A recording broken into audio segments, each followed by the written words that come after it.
invité ce matin, Marc Ferracci, ministre de l'Industrie. Marc Ferracci, bonjour. Bonjour. Merci d'être avec nous. Le glaçant réchauffement entre les États-Unis et la Russie, titre ce matin le journal Les Échos. Nous nous sommes entendus, a dit Sergueï Lavrov, le ministre russe des Affaires étrangères. Nous nous sommes entendus sur le dos de l'Ukraine et de l'Europe, Marc Ferracci. Ce qui est certain, c'est que la discussion entre les États-Unis et la Russie, elle ne pourra pas aboutir à quoi que ce soit concernant la situation de l'Ukraine, concernant l'intégrité territoriale de l'Ukraine, sans associer les Ukrainiens et les Européens. Ça, c'est un élément très clair qui a été posé notamment par le président de la République quand il a accueilli à l'Élysée l'ensemble des dirigeants européens et la Commission européenne. Pourquoi ? Parce que d'abord, l'Ukraine est un État souverain et l'exclure des discussions, c'est évidemment absurde. Et ensuite, parce que les Européens sont partie prenante de la résolution du problème. Les Européens, parce que l'Ukraine est à nos portes, parce que depuis maintenant presque 3 ans, la guerre est à nos portes, ont besoin d'être associés aux discussions et notamment ont besoin d'être associés à ce que l'on appelle les garanties de sécurité qu'on donne à l'Ukraine. Pardon, Marc Ferracci, je vous interromps, mais Trump et Poutine n'en ont rien à faire de tout cela. Trump et Poutine vont se partager, ne risquent-ils pas de se partager le gâteau, si je puis dire? Aux Russes, les territoires annexés, un pouvoir à Kiev qui est très compatible avec ce que veut Poutine, c'est-à-dire Zelensky s'en va, et aux Américains, les ressources minières de l'Ukraine. Et vous, Européens, eh bien, passez votre chemin, vous n'avez rien à voir là-dedans. Et c'est précisément la raison pour laquelle il fallait agir, il fallait réagir, il fallait se réunir, et il fallait le faire extrêmement vite. Vous savez... oui, mais que peut-on faire après le stade suivant ? Mais d'abord, mettre autour de la table tout le monde. Vous savez, quand vous avez un État souverain dont tout le territoire aujourd'hui est menacé par la Russie, c'est le cas de l'Ukraine, parce qu'il n'y a pas que les territoires occupés qui sont menacés par la Russie. Il faut se souvenir qu'au début de la guerre, Poutine avait l'ambition d'aller prendre Kiev. Donc, mais il a toujours l'ambition de chasser Zelensky. Et très probablement, évidemment. Donc ça suppose de réagir en Européen. Et j'insiste parce que...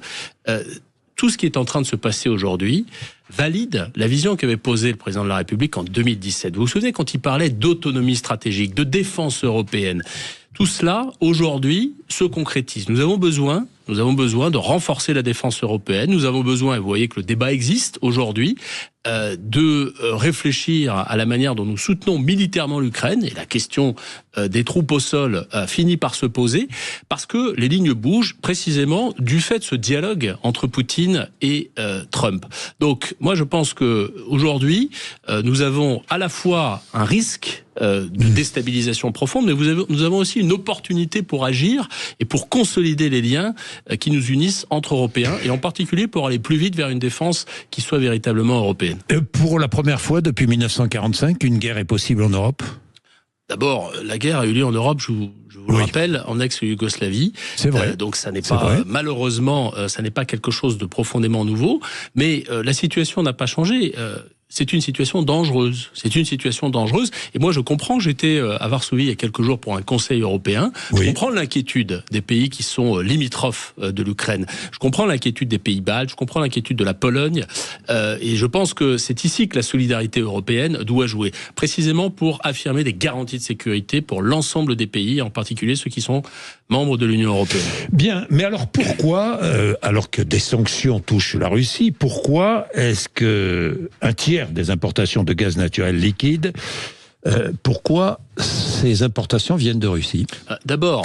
Et premier endroit où l'on importe ce gaz, c'est en France. Alors, vous savez que le gaz rentre par la France. Parce que la France est le portail par lequel les importations de gaz, qu'elles viennent de Russie ou d'ailleurs, rentrent en Europe parce que les terminaux méthaniers sont en France. Mais ça ne signifie pas que nous consommons le gaz russe. Ça, c'est un point très important. Le deuxième point que je veux souligner, c'est que il y a 3 ans, le gaz russe représentait 45% des importations. Aujourd'hui, ça représente seulement 18%. Ça veut dire que les sanctions, elles fonctionnent. Oui, mais et la stratégie, pardonnez-moi, je vais jusqu'au bout du raisonnement, la stratégie consistant à se dérisquer, c'est le terme qu'on utilise, c'est-à-dire à être moins dépendant du gaz russe, c'est une stratégie qui fonctionne et c'est une stratégie que nous allons poursuivre. L'objectif, c'est à l'horizon 2027 de ne plus être du tout dépendant du gaz russe. Vous allez poursuivre, je ne sais pas, mais je vois plus 81% d'importations en 2024 par rapport à 2023.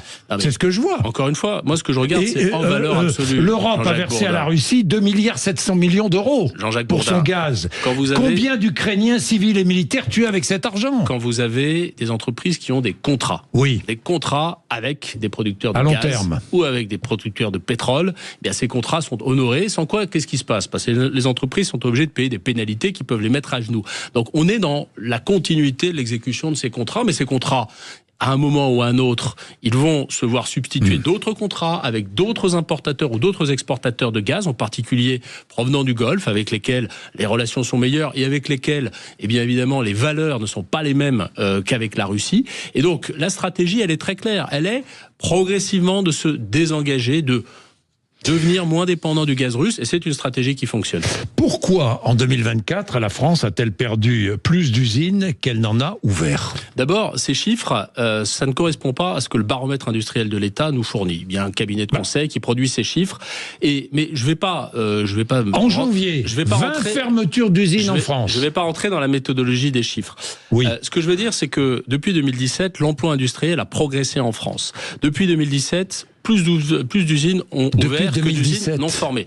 Et ça mais la tendance est inversée. Non, ça, justement, au premier semestre 2024, eh bien, il y avait toujours plus d'usines qui ouvraient en France que d'usines qui fermaient. Mais maintenant, qu'est-ce qui se passe dans notre pays et qu'est-ce qui se passe pour notre industrie, Jean-Jacques Bourdin? Il se passe qu'il y a des filières qui vont bien, et des usines qui ouvrent. Il y a aussi des emplois qui se créent. Puis il y a des filières qui sont en difficulté. C'est une situation contrastée.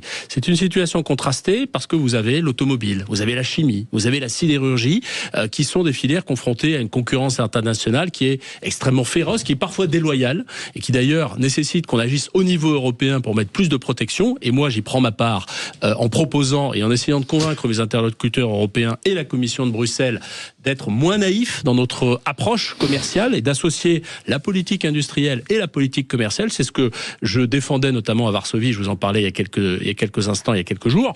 Donc on a besoin d'agir pour les filières en difficulté, mais on ne doit pas faire comme si tout allait mal. Parce que moi, je vais dans les territoires, il y a des entreprises qui vont bien, qui investissent, il y a des usines qui ouvrent, il y a des entreprises qu'on sauve aussi. Il y en a qui ferment. Oui, mais vous savez, on parle souvent des entreprises qui ferment. On parle souvent des entreprises qui ferment. Moi, je veux vous dire que... Vous voulez qu'on parle des entreprises qui ouvrent? Il y a quelques jours, j'étais... Et puis il y a des entreprises qu'on sauve. Et ça, c'est important de le dire aussi. J'étais à Arques, dans le Pas-de-Calais, visiter le plus grand site verrier au monde, que nous avons sauvé. 4000 emplois. 4000 emplois, nous l'avons sauvé avec l'État, les collectivités territoriales, avec les actionnaires et les créanciers. Tout le monde s'est mis autour de la table. Et ça, c'est un élément qu'il faut arriver à raconter aussi, parce que tout ne va pas mal dans notre industrie. Nous avons aussi des atouts. Et ces atouts, nous devons capitaliser dessus et les consolider. Alors, j'aimerais savoir où en est le programme de construction nucléaire, par exemple, où en sont les financements. Dites-nous. Où est-ce qu'on en est? Les fameux EPR, petits EPR promis par le président de la République. Tout à fait. Alors, c'est pas les petits EPR. Les EPR, ce sont les gros réacteurs. Les gros réacteurs. Vous avez les SMR, qui sont les petits réacteurs. Les EPR, c'est les gros réacteurs. Oui, mais c'est un peu sur le... C'est ce qu'on appelle le nouveau nucléaire français. C'est ce qu'on appelle le nouveau nucléaire français. C'est ce que le président de la République a annoncé à Belfort en 2022.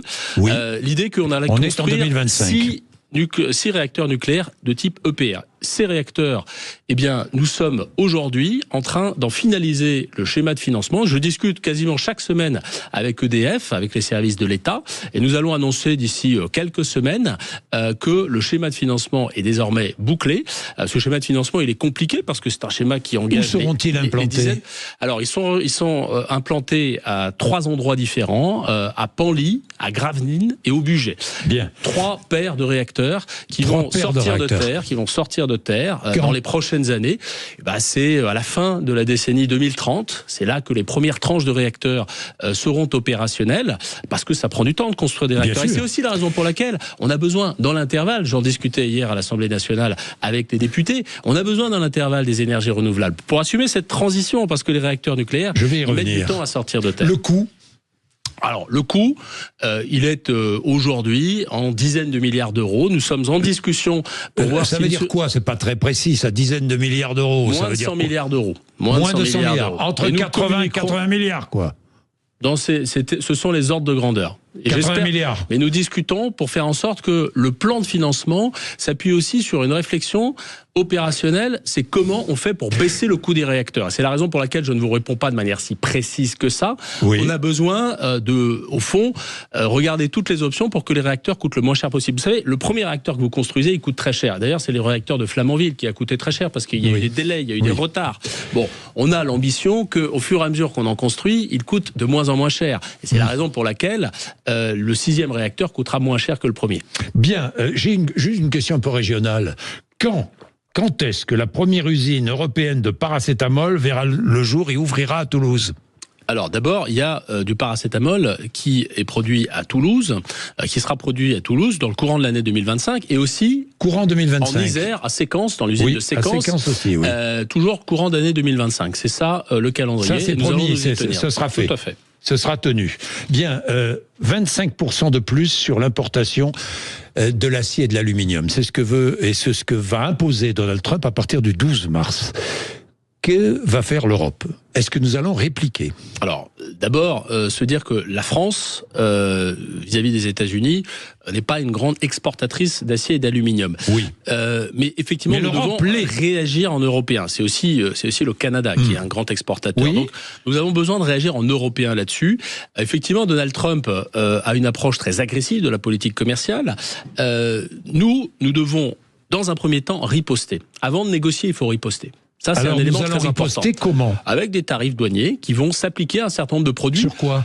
Ah bah justement, ça, la question, c'est de savoir qu'est-ce qui fait mal à l'économie américaine. Et donc, on a aujourd'hui, la Commission européenne, puisque c'est au niveau européen que se prennent les décisions, a des listes de produits sur lesquels les Américains sont exportateurs en Europe. Et l'idée, c'est d'avoir des sanctions qui correspondent en valeur aux sanctions qui sont appliquées par les États-Unis sur les produits européens. L'Europe va donc riposter et imposer des droits de douane sur un certain nombre de produits américains. On est bien d'accord ? C'est exactement cela, et d'ailleurs la présidente de la Commission européenne l'a réaffirmé. Moi je souhaite que cette riposte elle soit claire, ce qui ne fait pas obstacle à ce que dans un second temps on négocie avec les Américains, parce que au fond la guerre commerciale ça ne sert personne, Jean-Jacques Bourdin, ça ne sert personne, ça va détruire des emplois aux États-Unis, ça va détruire des emplois en Europe, donc nous avons besoin, et on le sait, de discuter avec Trump. Trump c'est quelqu'un qui est très transactionnel, qui aime bien faire des deals, on le sait. Et c'est probablement ça, d'ailleurs, qu'il cherche en menaçant d'appliquer des tarifs douaniers. Mais moi, ce que je dis, et je l'ai encore dit en Europe, c'est qu'il ne faut pas rentrer dans la discussion avec Trump en faisant des concessions préalables, et en disant, regardez, nous avons une offre à vous proposer, nous allons vous acheter, par exemple, plus de gaz, nous allons faire ci et cela. Nous devons d'abord affirmer la force de l'Europe. L'Europe, c'est 450 millions de consommateurs. C'est un marché dont les États-Unis ne peuvent pas se passer. Et donc, il faut affirmer ce rapport de force. Il faut être, je le disais tout à l'heure, moins naïf. Et l'Europe engage un rapport de force. Exactement. Il faut assumer ce rapport de force. Je le dis et je le redis. Et je sais qu'un certain nombre de pays européens sont parfois un peu réticents à cela parce que ils ont une tradition de proximité avec les États-Unis aussi sur des questions qui peuvent être liées à la défense, à autre chose. Mais là, les lignes bougent. On le voit. Les États-Unis sont un allié qui est plus incertain qu'il ne l'était il y a encore quelques mois. Et donc, il faut que ça nous amène à réagir en européen. Bien. Dites-moi, les énergies renouvelables dont vous me parliez, la transition, il faut cette transition parce que j'ai vu ce qu'a décidé l'Europe. Hein, le nucléaire n'est pas une énergie verte, alors. Absolument pas. Alors là, c'est un élément. Ça, c'est un élément. D'abord, de quoi est-ce qu'on parle ? On parle de la possibilité de financer avec des fonds européens de l'hydrogène produit à partir de l'électricité nucléaire. Vous savez que pour produire de l'hydrogène, il faut beaucoup d'électricité. Nous avons une stratégie d'indépendance énergétique qui va notamment s'appuyer sur la filière hydrogène. Et nous, ce que nous défendons en France, c'est de pouvoir produire de l'hydrogène avec de l'énergie nucléaire et de bénéficier pour cela d'un soutien financier. C'est ça qui est en jeu au niveau européen. J'ai discuté avec l'ensemble des acteurs, et en particulier avec la Commission européenne, et nous poussons et nous allons, je l'espère, obtenir que le nucléaire puisse faire l'objet de financements européens lorsqu'il sert à produire des énergies vertes, et en particulier de l'hydrogène. Donc ça, il faut être précis là-dessus. Des annonces seront faites dans les prochains jours par la Commission européenne. Donc nous saurons ce que seront les décisions, en tout cas ce que seront les propositions de la Commission européenne sur la manière dont on finance la politique énergétique. Mais nous poussons pour une politique qui affirme le nucléaire comme une industrie absolument essentielle. Vous poussez, mais l'Europe l'Europe et d'autres pays en Europe, bien sûr, ne poussent pas, et notamment les Espagnols. Non, ce matin, hier matin, j'étais avec une douzaine de pays européens dans une réunion en visioconférence autour de ce que l'on appelle l'Alliance européenne pour le nucléaire, que nous avons, France, lancé il y a déjà un peu plus de 2 ans avec ma collègue de l'époque, Agnès Pannier-Runacher. Qu'est-ce que c'est ? C'est une alliance de pays qui soutiennent le nucléaire. Et il y a ici les Pays-Bas, il y a la Pologne, il y a des pays qui sont des pays importants et qui défendent l'idée que le nucléaire doit être au cœur du mix énergétique européen et ne doit pas être traité. Mais pourquoi est-ce que dans le pacte pour une industrie propre, le déploiement de l'énergie nucléaire en Europe n'est pas inscrit ? Mais le pacte pour une industrie propre n'a pas encore été annoncé. Il le sera le 26 février. Et donc, au moment où nous nous parlons, eh bien, nous mettons la pression sur la Commission européenne pour que les fonds européens financent l'intégralité des technologies propres, ce qu'on appelle les clean technologies, qui inclut le nucléaire. Et c'est là notre combat, et je pense que nous allons le gagner. Donc développer les industries renouvelables, les énergies renouvelables, on est bien d'accord. Panneaux photovoltaïques, on n'en fabrique plus en France, hein. C'est fini. Hein. Non, si, bien sûr. Il y a encore des panneaux photovoltaïques. Mais on en fabrique de moins en moins. Qu'est-ce qu'on a autour des panneaux photovoltaïques ? On a une filière qui s'est développée, mais qui s'est développée pendant longtemps en important des panneaux qui étaient pour la plupart produits en Chine, parce que produits à moindre coût, et ainsi de suite. On a au fond alimenté des emplois en Chine, alors que notre ambition, c'est de créer des emplois en France. Donc sur le photovoltaïque, nous avons une position qui est constante. Ça fait partie de notre mix énergétique. Nous avons des objectifs d'augmentation de la part du photovoltaïque dans la production d'énergie et dans la consommation d'énergie à horizon 2030, à horizon 2035. C'est ce qu'on appelle la programmation pluriannuelle de l'énergie. Les choix que nous faisons autour de l'énergie, ils sont toujours guidés par un principe assez simple, c'est qu'on doit créer des emplois industriels en France. Alors combien d'usines aujourd'hui fabriquent des panneaux photovoltaïques en France ? Bon, écoutez, j'ai pas le chiffre exact des usines qui fabriquent, mais il y en a de moins en moins. Ce que je vous dis, c'est que on défend l'idée que sur le photovoltaïque, sur l'éolien, et c'est vrai aussi sur le nucléaire, on a besoin de créer une énergie qui structure nos filières industrielles. Non, mais ça, on est bien d'accord. Mais moi, je suis concret. Combien d'usines qui fabriquent des panneaux photovoltaïques en France ? Écoutez, je n'ai pas le chiffre là, sous les yeux. Vous n'avez pas le chiffre ? Vous savez pourquoi ? Parce qu'il n'y en a pratiquement plus. Mais Jean-Jacques Bourdin, on est en train de discuter avec des acteurs. On veut développer l'énergie solaire et on ne fabrique pas de panneaux en France. On a besoin de se doter d'une capacité de production. Mais tous les panneaux photovoltaïques qui seront installés en France ne seront pas produits en France. Il ne faut pas être dans une logique. Mais non, mais je comprends ce que vous voulez dire. Mais le problème, c'est qu'aujourd'hui, on n'en fabrique pas. Nous avons aujourd'hui des projets d'investissement. Il y a des projets, oui, mais nous avons des projets d'investissement qui demandent le concours de l'État sur le photovoltaïque. Non, mais je vais aller au bout, parce que vous êtes, en train de me dire qu'on n'a pas de filière sur le photovoltaïque.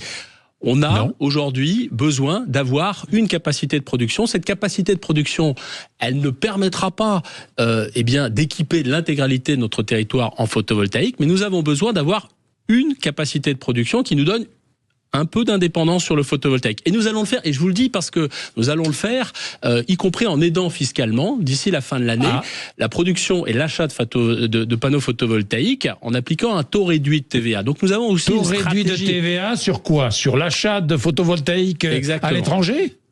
On ne va pas rentrer ou sur la fabrication de. On ne peut pas, Jean-Jacques Bourdin, on ne peut pas appliquer les taux réduits de TVA en fonction de l'endroit où c'est produit. Donc, soyons concrets pour les gens qui nous écoutent. Nous allons continuer à soutenir le photovoltaïque, et notamment en baissant la fiscalité sur les panneaux. Nous allons faire en sorte que des projets d'investissement sur le photovoltaïque sortent de terre, et nous apportons un soutien et une contribution de l'État à ces projets. Voilà. Des aides de l'État. Les tarifs de revente de l'électricité solaire vont-ils baisser ? Ils vont baisser pour les petites installations. C'est-à-dire, je produis de l'électricité solaire que je revends. Je produis chez moi de l'électricité solaire que je revends. ça va baisser. Ils vont baisser pour les petites installations, précisément, et vous l'avez bien identifié, oui. Parce que ce que nous souhaitons soutenir, c'est l'autoconsommation. On a aujourd'hui des grandes installations photovoltaïques qui produisent de manière assez compétitive de l'électricité, et nous avons de plus petites installations qui nécessitent évidemment d'être raccordées au réseau, et c'est bien normal, qu'elles soient en autoconsommation ou pas d'ailleurs. Le choix que nous faisons dans un contexte budgétaire que vous savez contraint, nous avons besoin de faire des choix. Et le choix que nous faisons, c'est effectivement de privilégier l'efficacité économique pour le consommateur. C'est dans un contexte où nous sommes également exportateurs d'électricité, il faut le savoir. Nous avons exporté près de 20% de notre production électrique l'année dernière. Nous faisons le choix de privilégier l'autoconsommation, et c'est le sens également de la baisse de TVA que j'évoquais tout à l'heure. Et pour cela, eh bien, nous allons effectivement modifier les tarifs de revente. Il y a un décret qui est mis en consultation. Moi, j'attends la fin de cette consultation. Nous dialoguons également avec les acteurs. Peut-être que des ajustements seront faits. Mais fondamentalement, la stratégie, eh bien, c'est de privilégier des installations photovoltaïques qui ont de l'efficacité économique. Demain, le gouvernement soutiendra la proposition de loi interdisant une partie des PFAS, ces composants chimiques polluants éternels, dit-on, utilisés partout. Partout, absolument partout. On va interdire tous les PFAS. Non, il y aura la loi parce que vous soutenez la loi qui est sortie du Sénat. Oui. Alors d'abord, qu'est-ce que c'est les PFAS? Effectivement, des composants qui rentrent dans la composition d'un certain nombre de biens d'équipements, de biens industriels. Ça peut être les toiles, ça peut être les ustensiles de cuisine. Il y a beaucoup de choses. Le textile, l'automobile, etc. Ça rentre dans beaucoup de choses. Et effectivement, certains de ces PFAS, c'est là que la complexité intervient. Tous ont potentiellement présentent des risques à long terme. Pour la santé. Certains. On a donc besoin sur ce sujet d'être dans une approche fine, c'est-à-dire de permettre certaines dérogations pour certains composants, de permettre également d'interdire ceux qui sont attestés comme étant négatifs pour la santé. Et moi, vous savez, j'ai une approche assez simple. Il faut se fonder sur la science. Il faut se fonder sur des études qui ont été produites par des scientifiques indépendants. Et il faut nourrir le débat avec une approche qui soit fondée là-dessus. Mais là, il s'agit déjà d'interdire. Mais bien sûr, une bonne partie des PFAS. Il s'agit d'interdire. Moi, en tant que ministre de l'Industrie, je défends une approche... Non, je défends pas le principe d'une interdiction générale. Je défends l'idée que certaines de nos industries nécessitent des PFAS. Agnès Pannier-Runacher défend une interdiction générale. Pardonnez-moi. L'usine Solvay à Salindre va être obligée de fermer du fait de sa production de PFAS. Donc on voit bien qu'il y a des conséquences potentielles à l'interdiction. Il faut faire attention à cela. Il faut trouver un équilibre. Moi, je serai toujours du côté de ceux qui recherchent un équilibre. L'équilibre doit être fondé sur l'analyse scientifique. Quels sont les composants, de manière précise, qui sont dangereux, qui ne sont pas dangereux? Est-ce qu'on laisse le temps à l'industrie de s'adapter? Il y a une loi qui est sortie du Sénat, qui est une loi, je trouve, équilibrée, qui permet certaines dérogations. Et moi, je suis en soutien de cette approche équilibrée. C'est-à-dire que le textile français risque de mourir, alors qu'on importe de Chine. Vous êtes bien d'accord avec moi? Ou là, les PFAS, on ne va pas voir s'il y a utilisation ou pas. On a besoin de réciprocité dans notre politique commerciale. Et lorsque l'on importe des choses qui ne respectent pas nos normes, qu'elles soient sanitaires, qu'elles soient environnementales, eh bien on doit mettre des barrières. C'est ce que nous faisons au niveau européen. C'est le contenu des traités commerciaux. Le traité du Mercosur, vous savez, dont on parle beaucoup, eh bien la France ne le signe pas parce qu'il n'y a pas cette réciprocité, parce qu'il n'y a pas cette idée qu'on doit appliquer aux exportateurs en Europe les mêmes règles que ceux qui produisent chez nous. Et donc c'est exactement ce que nous devons appliquer, ce que nous allons appliquer au niveau européen sur l'ensemble des contraintes sanitaires ou environnementales. Merci Marc Ferracci d'être venu nous voir ce matin sur l'antenne de Sud Radio. Il est 8h59.